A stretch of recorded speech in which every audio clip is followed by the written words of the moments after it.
Hello friends, आज के इस वीडियो में हम एक्सप्लेन करने वाले हैं आयरन मैन के फर्स्ट मूवी को। मूवी शुरू होती है अफगानिस्तान के बॉर्डर को दिखाने से। वहाँ पे यूएस आर्मी भी होती है जो कि किसी ऐसे आदमी का इंतजार कर रही होती है जो कि वेपन को डील करता है। उस आदमी का नाम है टोनी स्टार्क। कुछ समय के बाद टोनी वहाँ पे पहुंच जाता है। वहाँ पे वो यूएस आर्मी को एक मिसाइल दिखाता है। दरअसल टोनी यहाँ पे मिसाइल टेस्टिंग के लिए आया था। टोनी कहता है ये इतना ज्यादा खतरनाक है कि एक ही मिसाइल पूरे कंट्री को तबाह कर सकता है। फिर मिसाइल को छोड़ा जाता है जो कि काफी ज्यादा खतरनाक होता है। उसके बाद टोनी यहाँ से चला जाता है, लेकिन तभी टोनी जिस गाड़ी से जा रहा था उस पर फायरिंग होने लगती है। टोनी के साथ जितने भी आर्मी के लोग होते हैं वो उसे बचाने की कोशिश करते हैं, पर सारे आर्मी वाले मारे जाते हैं। आर्मी वालों के मरने के बाद टोनी अपनी जान बचाने के लिए गाड़ी से निकल के भागता है, लेकिन तभी उसके पास एक मिसाइल आके गिरती है जो कि उसी के कंपनी की होती है। बॉम्ब के फट जाने के बाद टोनी काफी ज्यादा जख्मी हो जाता है। अब हमें एक दिन पहले का समय दिखाया जाता है जब टोनी को बेस्ट वेपन मेकर का अवार्ड मिल रहा था। टोनी जिस कंपनी को चला रहा था उस कंपनी को उसके फादर ने अपने दोस्त के साथ मिलकर बनाया था। जिस जगह अवार्ड दिया जा रहा था उस जगह टोनी मौजूद नहीं था, तो उसका अवार्ड उसका दोस्त जेम्स रोडी ले लेता है। फिर टोनी को हम देखते हैं जो कि एक कसिनो में होता है। वहाँ पर रोडी आता है और उसका अवार्ड उसे देता है। तो टोनी कहता है इस अवार्ड को मैं कहाँ रखूंगा, मेरे घर में जगह नहीं है। टोनी अवार्ड लेके किसी और को दे देता है और वहाँ से चला जाता है। तभी वहाँ पर एक रिपोर्टर आती है जो टोनी से सवाल पूछती है कि आप अपने वेपन बनाने के काम से सेटिस्फाई हैं जिस वेपन से लोगों की जान जाती है। टोनी जवाब देता है हाँ मैं सेटिस्फाई हूँ, क्योंकि अगर हम वेपन नहीं बनाएंगे तो लोग हमें ही मार डालेंगे।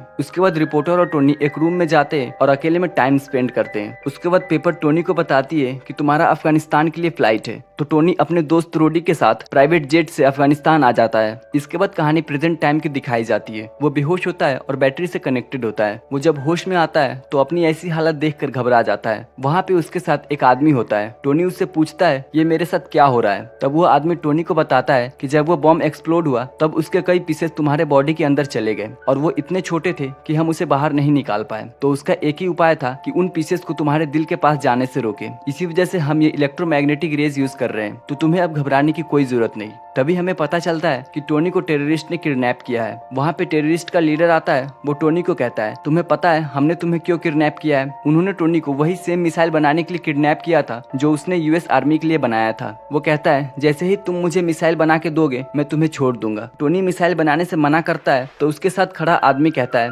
ऐसा नहीं करो, तुम्हारे पास इसके अलावा कोई दूसरा सोल्यूशन नहीं है, क्योंकि ये ऐसा इलाका है जहाँ यूएस आर्मी तुम्हें नहीं ढूंढ सकती है। जो आदमी टोनी को ये सारी बात कहता है वो भी वेपन बनाता है और टेररिस्ट ने उसे भी यहाँ पे किडनैप करके लाया था। टेररिस्ट के जाने के बाद ये दोनों सोचने लगते हैं कि यहाँ से बाहर कैसे निकला जाए। यहाँ से निकलना ऑलमोस्ट इम्पॉसिबल था, पर फिर भी ये ट्राई करते हैं। वो आदमी कहता है मैं यहाँ से निकल के अपने फैमिली के पास जाऊंगा। फिर टोनी कहता है मेरी तो कोई फैमिली ही नहीं, बस एक ड्राइवर और एक सेक्रेटरी है। इसके बाद ये एक ऐसा सूट बनाने का सोचते हैं जो कि बुलेट प्रूफ हो, ताकि गोलियों का इस पे कोई असर ना हो और हम यहाँ से भाग जाए। वो आदमी टोनी से कहता है तुम्हारे बॉडी में जो इलेक्ट्रोमैग्नेटिक रेस है वो बस वही बैटरी कंट्रोल कर सकती है जो मैंने तुम्हारे बॉडी में लगाया है, इसीलिए हमें इसका सॉल्यूशन ढूंढना होगा ताकि उसका यूज करके हम यहाँ से बाहर जा सके, क्योंकि उनको सूट के लिए हाई पावर की जरूरत थी ताकि उससे सूट रन भी कर सके। दूसरी तरफ टेररिस्ट के लीडर को यही लगता है कि वो हमारे लिए मिसाइल बना रहा है, इसीलिए वो उन्हें मटेरियल भी देता रहता है, क्योंकि उसे पता नहीं होता कि मिसाइल बनाने के लिए क्या क्या मटेरियल चाहिए होता है। लेकिन जल्दी उन्हें शक होता है, तो वो लीडर उनके पास आता है और उस आदमी को जो कि टोनी के साथ होता है उसे मारने की धमकी देता है और कहता है जल्दी मुझे वो मिसाइल बना के दो वरना मैं तुम दोनों को मार दूंगा। ये कह के टेररिस्ट चला जाता है। सूट जब तैयार हो जाता है तो टोनी सूट को पहन लेता है और उसमें सारे सिस्टम अपलोड करता है। उस सूट में पावर भी होती है क्योंकि उन्होंने आर्क रिएक्टर बना लिया था जो सूट को पावर प्रोवाइड कर रहा था। इसके बाद टोनी सारे टेररिस्ट को मारते हुए बाहर निकलता है। इसी बीच वो आदमी जो कि टोनी के साथ होता है उसे गोली लग जाती है। वो आदमी टोनी को कहता है तुम यहाँ से चले जाओ क्योंकि मैं अब अपने बीवी बच्चों के पास जा रहा हूँ। दरअसल उन टेररिस्ट ने इसके बीवी बच्चों को मार दिया था। टोनी बाहर निकलता है और वहाँ मौजूद सारे वेपन को डिस्ट्रॉय कर देता है और सूट की मदद से वहाँ से उड़ के दूर रेगिस्तान में कहीं जाके गिरता है, जहाँ पे यूएस आर्मी उसे ढूंढ लेती है और उसे अमेरिका लेके आती है। अमेरिका जाके टोनी प्रेस कॉन्फ्रेंस करता है जिसमें वो मीडिया के सामने ये ऐलान करता है कि उसकी कंपनी ये वेपन नहीं बनाएगी, क्योंकि उस वेपन को टेररिस्ट भी यूज करते हैं जिससे वो कई लोगों की जान लेते हैं। टोनी का ये फैसला उसके पापा के दोस्त को पसंद नहीं आता जो कि कंपनी का पार्टनर होता है। वो मीडिया से कहता है ऐसा नहीं है, टोनी अभी अपनी जान बचा के आया है इसीलिए ऐसी बातें कर रहा है। टोनी वहाँ से चला जाता है और वो आदमी भी टोनी के पीछे पीछे आता है। वो टोनी से पूछता है तुम वहाँ से कैसे बच के निकले। तब टोनी उसे अपनी सूट के बारे में बताता है और अपने सीने में लगे आर्क रिएक्टर को भी दिखाता है। वो आदमी कहता है ये तो बेमिसाल है, हमें इस पे और काम करना चाहिए और पूरी दुनिया के सामने लाना चाहिए। लेकिन टोनी इसकी बात नहीं मानता। इसके बाद टोनी पहले वाले आर्क रिएक्टर से भी एडवांस आर्क रिएक्टर बना लेता है तो वो पेपर को अपने पास बुलाता है और उसे रिप्लेस करने को कहता है। पेपर पूछती है ये तुम्हारे बॉडी में क्या करता है, तो टोनी कहता है मेरे बॉडी में कुछ मेटल के टुकड़े हैं और ये उन्हें ही मेरे दिल के पास जाने से रोकता है। इधर टेररिस्ट को डेजर्ट में उस सूट का पार्ट मिल जाता है जिसकी मदद से टोनी भागा था। हम टोनी को देखते हैं जो कि एक सूट बना रहा होता है। इस सूट को वो बहुत ही एडवांस बना रहा होता है जिसकी मदद से वो आसानी से उड़ सके। इस सूट में वो हाईटेक वेपन भी लगाता है। सूट तैयार हो जाने के बाद टोनी उस सूट को पहनकर बाहर निकलता है और आसमान की तरफ उड़ने लगता है। वो चेक कर रहा था कि सूट कितने ऊपर जा सकता है, लेकिन ज्यादा ऊपर जाने के बाद उस सूट पर बर्फ जमने लगती है और उसका सिस्टम भी बंद हो जाता है, जिससे टोनी नीचे गिरने लगता है। नीचे गिरने की वजह से बर्फ पिघलने लगती है, तो टोनी फिर से सूट को ऑर्डर देता है और फिर से उड़ने लगता है। वापस आके टोनी फिर से सूट में कुछ बदलाव करता है ताकि ज्यादा ऊपर जाने के बाद उस पर बर्फ ना जमे।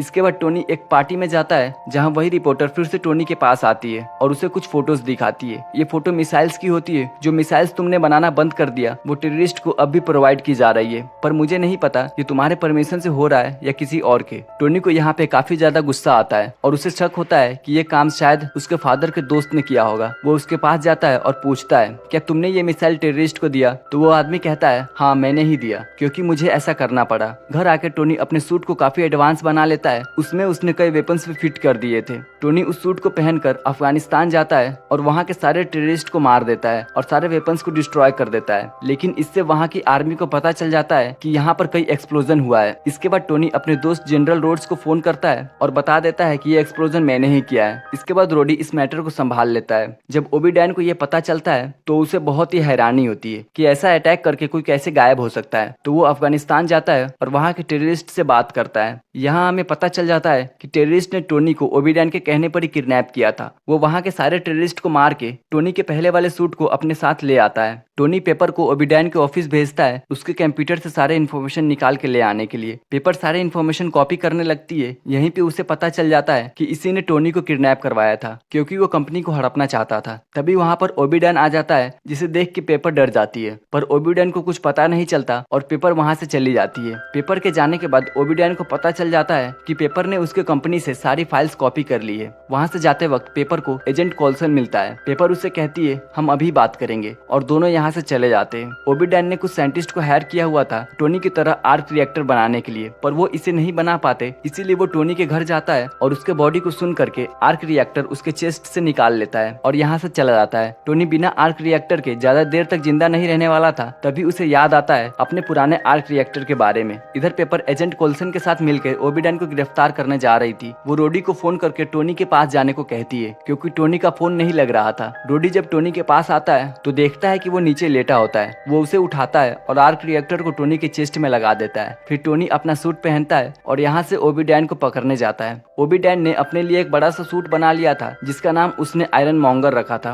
वो टोनी के आर्क रिएक्टर को अपने सूट में लगाता है और उसे पहन लेता है। तभी यहाँ पर टोनी आ जाता है और दोनों में फाइट शुरू हो जाती है। टोनी को यहाँ पे सूट पे बर्फ जमने की बात याद आती है तो वो ऊपर उड़ने लगता है। उसके पीछे आयरन मॉन्गर भी जाता है। बहुत ऊपर जाने के बाद आयरन मॉन्गर जम जाता है और नीचे आके गिरता है, लेकिन नीचे आने के बाद वो दोबारा एक्टिवेट हो जाता है और आयरन मैन को मारने लगता है। तभी टोनी पेपर को कहता है अंदर जाके उस बड़े वाले आर्क रिएक्टर को एक्टिवेट करने के लिए, ताकि उसकी मदद से टोनी आयरन मॉन्गर को मार सके। पेपर ऐसा ही करती है, वो उसे एक्टिवेट कर देती है, जिसमें से काफी सारे रेज निकलते हैं जो कि आयरन मॉन्गर के ऊपर पड़ते हैं और इसी वजह से आयरन मॉन्गर मर जाता है। हम देखते हैं कि अगले दिन टोनी का प्रेस कॉन्फ्रेंस होने वाला होता है, तो उसे कोल्सन एक पेपर देता है जिसमें लिखा होता है कि उसे क्या कहना है, लेकिन टोनी ऐसा नहीं करता और सबको बता देता है कि आयरन मैन मैं ही हूँ। और इसी के साथ मूवी यहीं पे खत्म हो जाती है। सो फ्रेंड्स, अगर आपको हमारी एक्सप्लेनेशन पसंद आई हो तो प्लीज वीडियो को लाइक कीजिएगा और हमारे चैनल को सब्सक्राइब करके बेल आइकन दबा दीजिएगा। तो मिलते हैं आपसे अगले किसी वीडियो में, तब तक के लिए गुड बाय।